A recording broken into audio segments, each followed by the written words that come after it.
Chicos, buenos días. El día de hoy en razonamiento verbal vamos a ver un tema sencillo que se puede apreciar y entender de un modo rápido. Es el tema titulado Esquemas de descripción y comparación. Antes, unas palabras preliminares para poder entender el objetivo de este tema. Los esquemas de descripción y comparación se presentan en los denominados textos expositivos.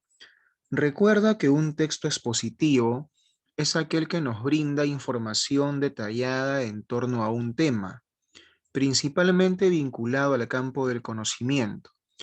Por ejemplo, un texto que nos hable de cómo funciona el corazón, un texto que nos hable sobre los efectos del capitalismo, del comunismo, o un texto que nos hable sobre el COVID-19, son textos expositivos. De este modo, dependiendo de la intención que el autor desee plasmar, podemos deducir el esquema que se hace presente en un texto de este tipo. Y es aquí donde empezamos exactamente con el llamado esquema de descripción. Es el más sencillo de todos, uno de los más utilizados también, y nos dicen lo siguiente. Existen textos expositivos que están conformados por este tipo de esquemas, los cuales están encargados de describir detalladamente el tema del cual se habla o algún aspecto perteneciente a aquel. Por ejemplo, ¿no?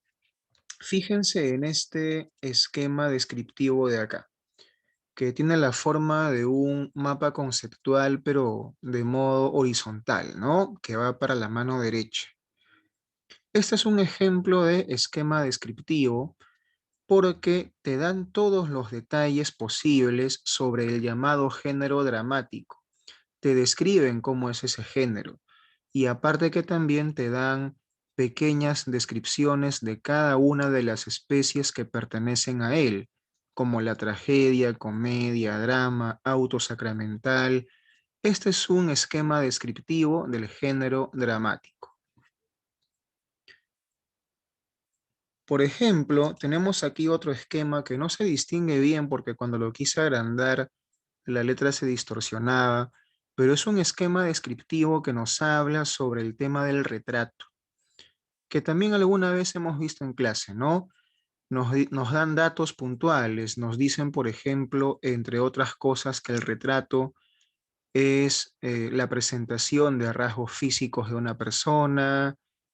Para que tú hagas un retrato, tienes que preguntarte cómo es esa persona, cómo va vestido, cuál es su carácter, qué le gusta hacer, lo cual ya representarían los rasgos psicológicos también.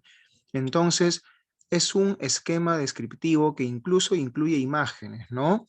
Es un esquema descriptivo que te da todos los datos posibles sobre el tema del retrato.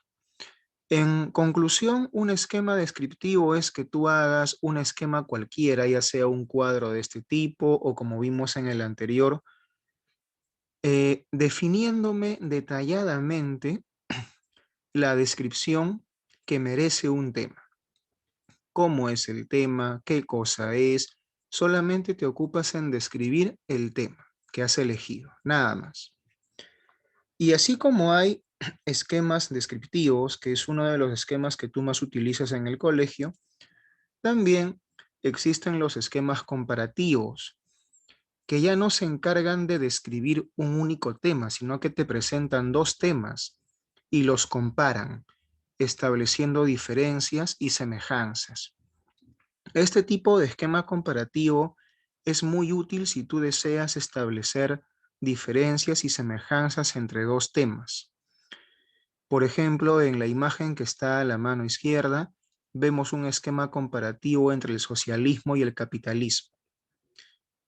A ver, veamos asimismo un par de ejemplitos. Por ejemplo, acá nos presentan un esquema comparativo que nos establece en qué se parecen la llamada ética y la llamada moral, y también en qué se diferencian. Nos dicen, por ejemplo, que la ética es autónoma, porque depende de la persona. La moral, en cambio, es heterónoma, porque la impone la sociedad. ¿Se dan cuenta? Entonces, es un cuadro que establece las semejanzas por un lado y las diferencias por otro lado, ¿no? Entonces, esto es un cuadro o esquema comparativo. Tenemos aquí otro que es un esquema comparativo entre el cuento y la novela.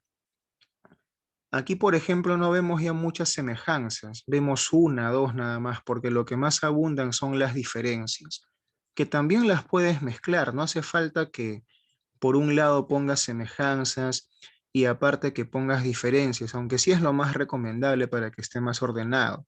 Pero también lo puedes presentar de este modo. Por ejemplo, entre las semejanzas que anotan aquí, te dicen que ambos son relatos, te dice que ambos están redactados en forma de prosa, pero aquí ya empiezan las diferencias, ¿no? Te dicen que el cuento es breve y la novela tiene una extensión mayor.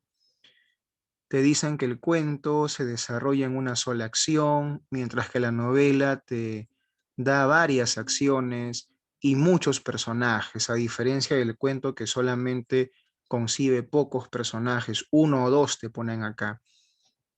Y así van estableciendo las semejanzas y diferencias entre dos temas.